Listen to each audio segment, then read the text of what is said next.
ओम नमो भगवते वासुदेवाय। भागवत पुराण पंचम स्कंद पांचवा अध्याय।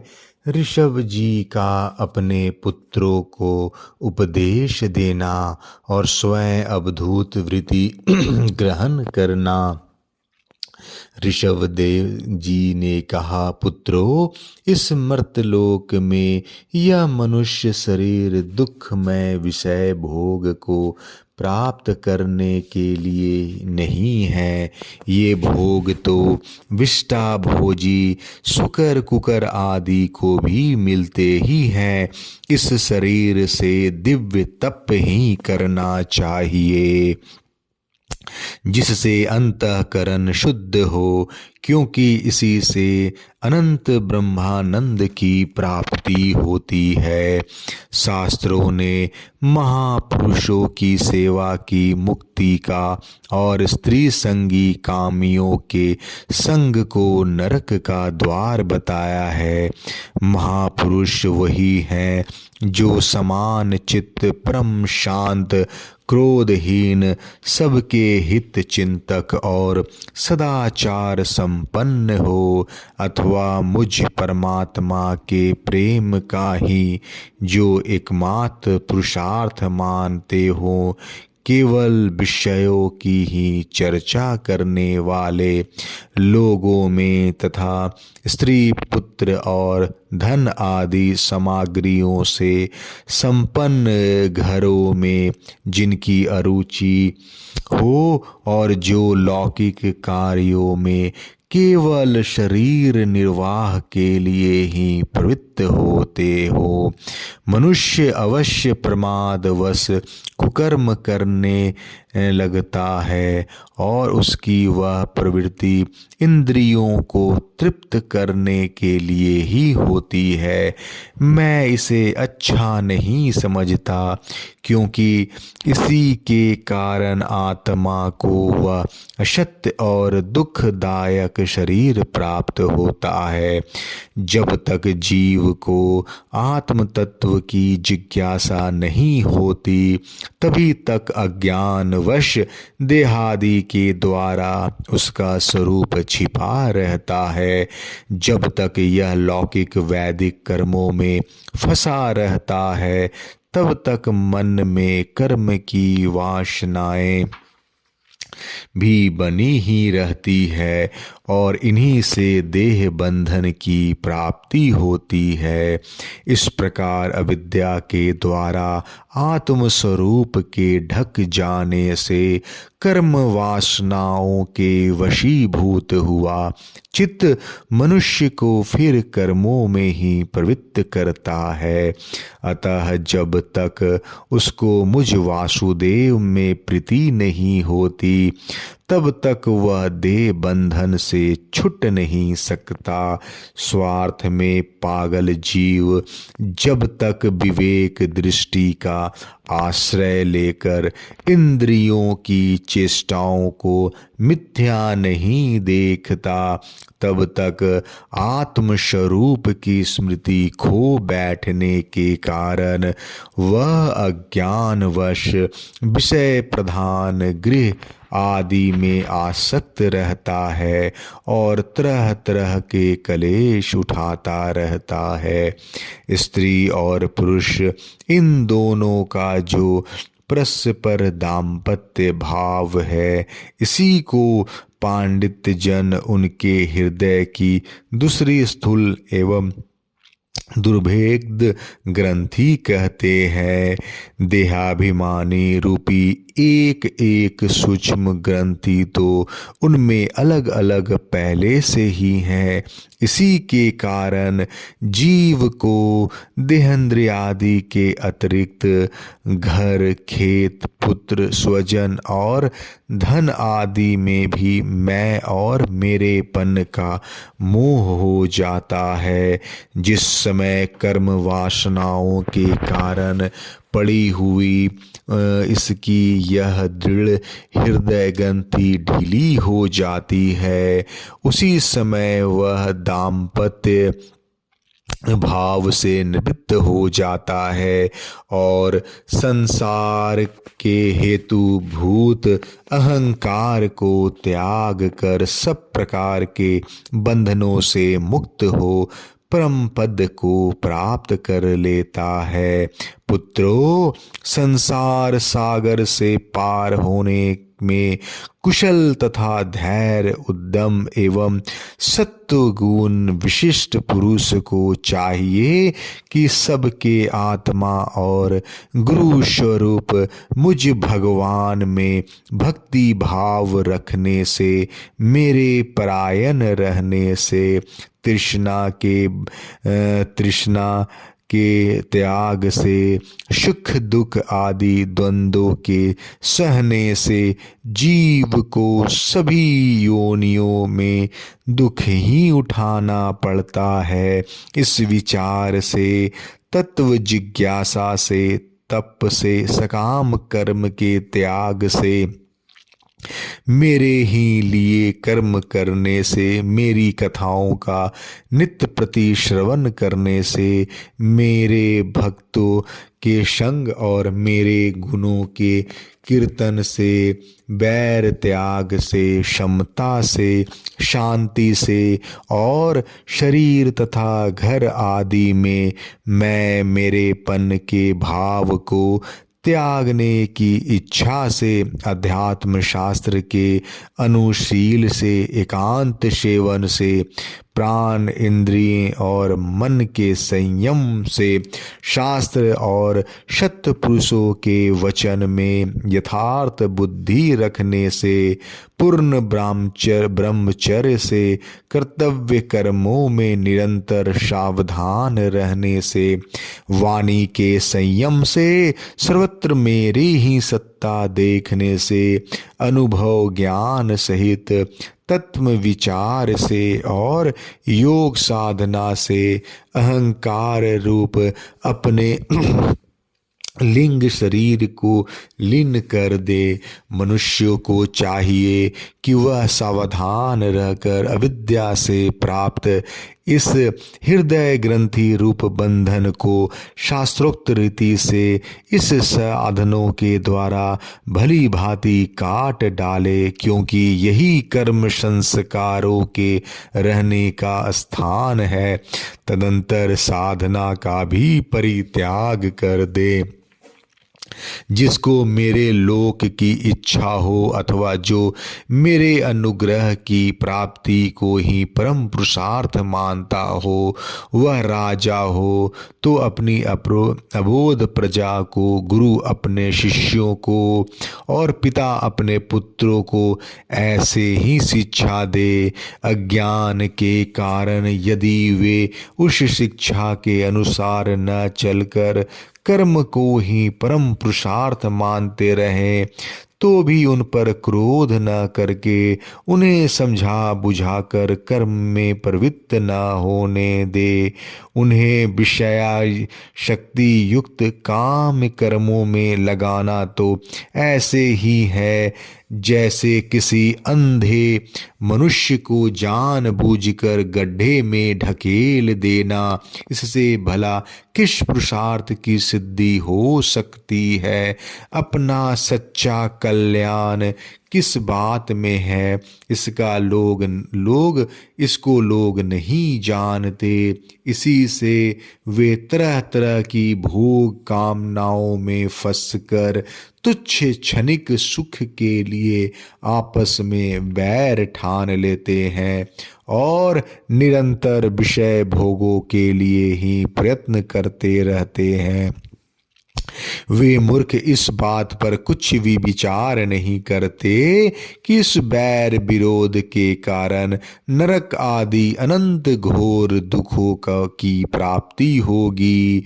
गड्ढे में गिरने के लिए उल्टे रास्ते से जाते हुए मनुष्य को जैसा आँख वाला पुरुष उधर नहीं जाने देता, वैसे ही अज्ञानी मनुष्य को अविद्या में फंसकर दुखों की ओर जाते देखकर कौन ऐसा दयालु और ज्ञानी पुरुष होगा जो जानबूझकर भी उसे उसी राह पर जाने दे या जाने के लिए प्रेरणा करे, जो अपने प्रिय संबंधी को भगवत भक्ति का उपदेश देकर मृत्यु की फांसी से नहीं छुड़ाता, वह गुरु गुरु नहीं है, स्वजन स्वजन नहीं है, पिता पिता नहीं है, माता माता नहीं है, इष्ट देव नहीं है और पति पति नहीं है। मेरे इस अवतार शरीर का रहस्य साधारण जनों के लिए बुद्धि गम्य नहीं है। शुद्ध सत्व ही मेरा हृदय है और उसी से में धर्म की स्थिति है। मैंने अधर्म को अपने से बहुत दूर पीछे की ओर ढकेल दिया है। इसी से सत्य पुरुष मुझे ऋषभ कहते हैं। तुम सब मेरे उस शुद्ध सत्वमय हृदय से प्राप्त हुए हो, इसलिए मत्सर छोड़कर अपने बड़े भाई भरत की सेवा करो। उसकी सेवा करना मेरी ही सेवा करना है और यही तुम्हारा प्रजा पालन भी है। अन्य सब भूतों की अपेक्षा वृक्ष अत्यंत श्रेष्ठ है, उनसे चलने वाले जीव श्रेष्ठ हैं, उनमें भी कीट आदि की अपेक्षा ज्ञान युक्त पशु आदि श्रेष्ठ हैं। पशुओं से मनुष्य, मनुष्य से प्रथम गण,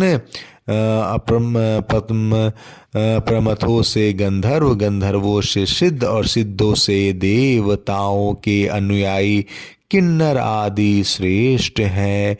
उनसे असुर, असुरों से देवता और देवताओं से भी इंद्र श्रेष्ठ हैं। इंद्र से भी ब्रह्मा जी के पुत्र दक्ष आदि प्रजापति श्रेष्ठ हैं। ब्रह्मा जी के पुत्रों में रुद्र सबसे श्रेष्ठ है। वे ब्रह्मा जी से उत्पन्न हुए हैं, इसलिए ब्रह्मा जी उनसे श्रेष्ठ हैं। वे भी मुझसे उत्पन्न हैं और मेरी उपासना करते हैं, इसलिए मैं उनसे भी श्रेष्ठ हूँ।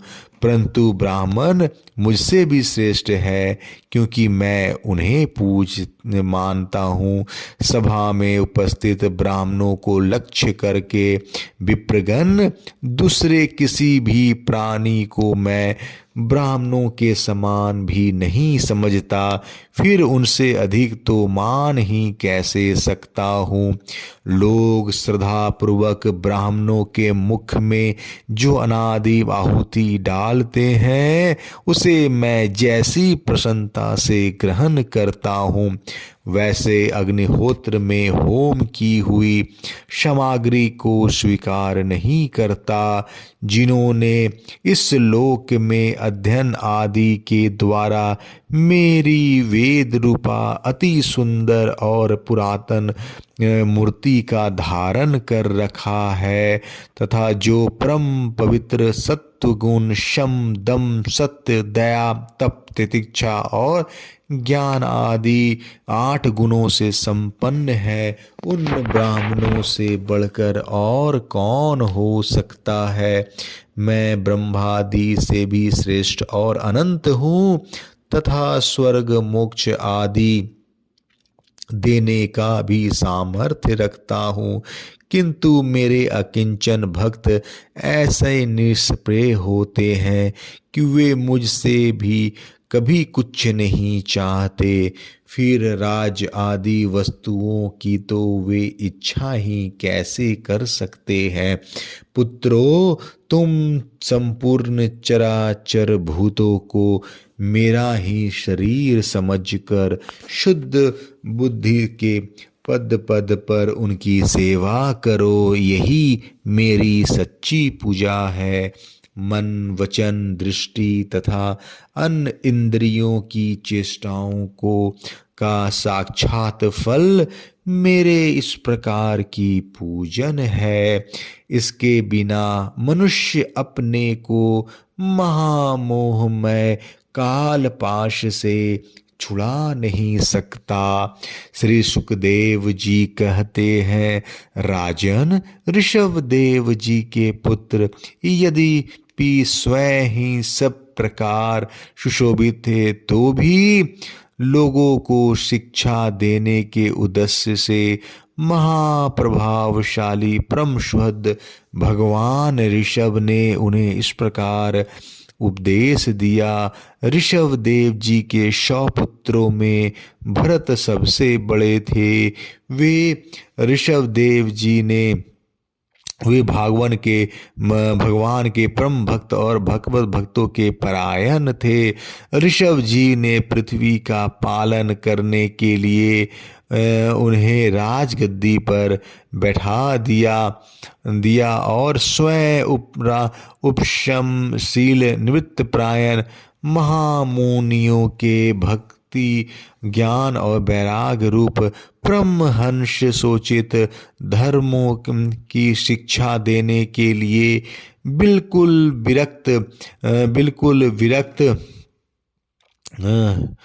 विरक्त हो गए। केवल शरीर मात्र का परिग्रह रखा और सब कुछ घर पर रहते ही छोड़ दिया था। अब वे वस्त्रों का भी त्याग करके सर्वथा दिगंबर हो गए।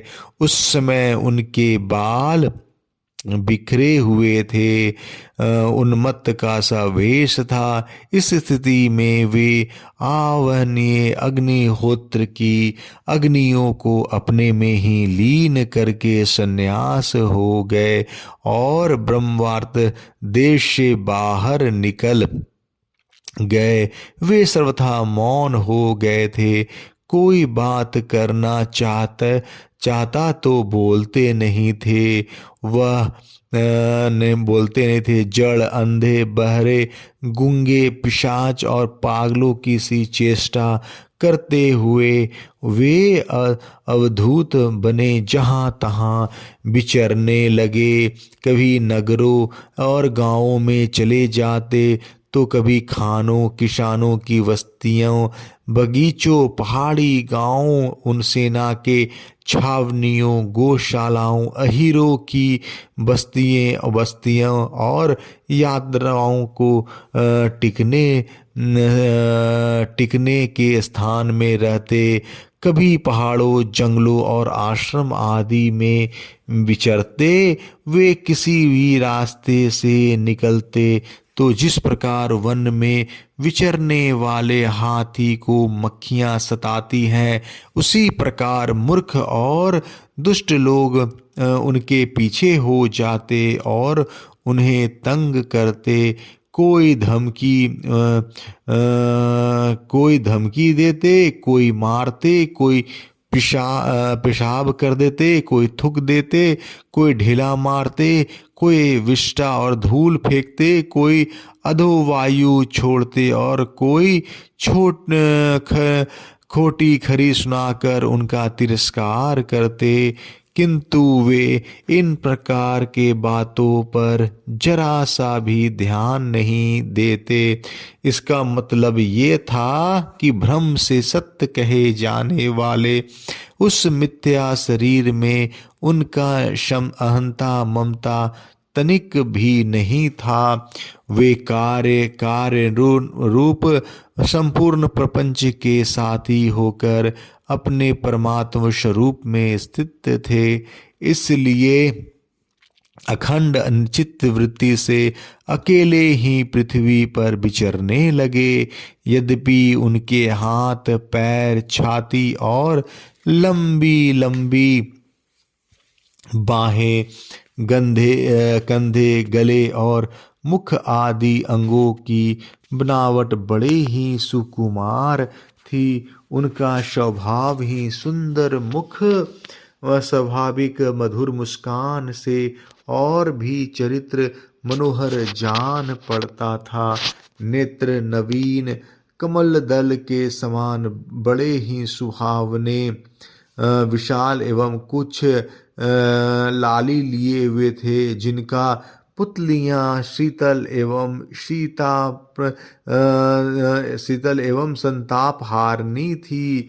उन नेत्रों के कारण वे बड़े मनोहर जान पड़ते थे। कपोल, कान और नासिका बड़े बड़े न होकर समान एवं सुंदर थे तथा उनके अस्फुट हास्ययुक्त मनोहर मुखारविंद की शोभा को देखकर पुर नारियों के चित्त में कामदेव का संचार हो जाता था। तद्यपि उनके मुख के आगे जो भूरे रंग की लंबी लंबी घुंघराली लटे लटक रहती थी, उनके महान भार और अवधूतों के समान धूल धूसरित देह के कारण वे ग्रस्त मनुष्यों के समान जान पड़ते थे।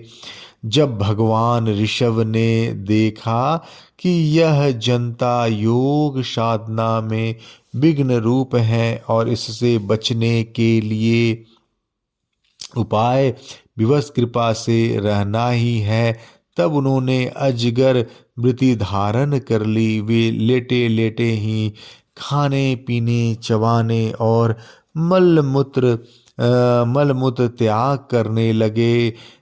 वे अपने त्याग हुए मल में लोट लोट कर शरीर को उनसे सान लेते, किंतु उनके मल में दुर्गंध नहीं थी, बड़ी सुगंध थी और वायु इस सुगंध को लेकर उनके चारों ओर 10 योजना तक सारे देश को अनुसुगंधित कर देती थी। इस प्रकार गौ, मृग और काकादि की वृत्तियों को स्वीकार कर वे उन्हीं के समान चलते हुए, कभी खड़े खड़े, कभी बैठे हुए, कभी लेट लेटे ही खाने पीने और मल मूत्र का त्याग करने लगते थे। परीक्षित, परमहंसों को त्याग आदर्श की शिक्षा देने के लिए इस प्रकार मोक्षापति भगवान ऋषभ देव जी ने कई तरह के योग चर्चाओं का अध्ययन किया, आचरण का अध्ययन किया। वे निरंतर निश्रेष्ठ महान आनंद का अनुभव करते रहते थे। उनकी दृष्टि में निरुपाधि का स्वरूप संपूर्ण प्राणियों के आत्मा अपने आत्म स्वरूप भगवान वासुदेव से किसी प्रकार का भेद नहीं था। इसलिए उनके सभी पुरुषार्थ पूर्ण मन की गति के समान ही शरीर का भी इच्छा करते ही सर्वत्र पहुँच जाना, अंतर्धान, प्रकाय प्रवेश, दूसरों के शरीर में प्रवेश करना, दूर बातें सुन लेना और दूर के दृष्टि देख लेना आदि सब प्रकार की सिद्धियां अपने आप ही सेवा करने की आई, परंतु उन्होंने उनका मन से आदर ही या ग्रहण नहीं किया। 5वां अध्याय समाप्त। जय श्री कृष्णा।